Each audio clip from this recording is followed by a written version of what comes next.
వెన్నెలమ్మ దీపాన్ని ఆర్పమన్నది,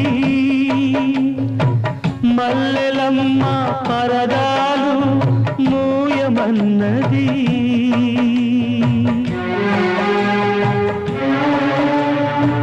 వెన్నెలమ్మ దీపాన్ని ఆర్పమన్నది, మల్లెలమ్మ పరదాలు మూయమన్నది. ధూపమేమో మత్తుగా తిరుగుతున్నది, దీపమేమో విరగబడి నవ్వుతున్నది. నీరాక కొరకు తలుపు, నీ పిలుపు కొరకు పానుపు, పిలిచి పిలిచి వేచి వేచి ఎదురు చూస్తున్నవి.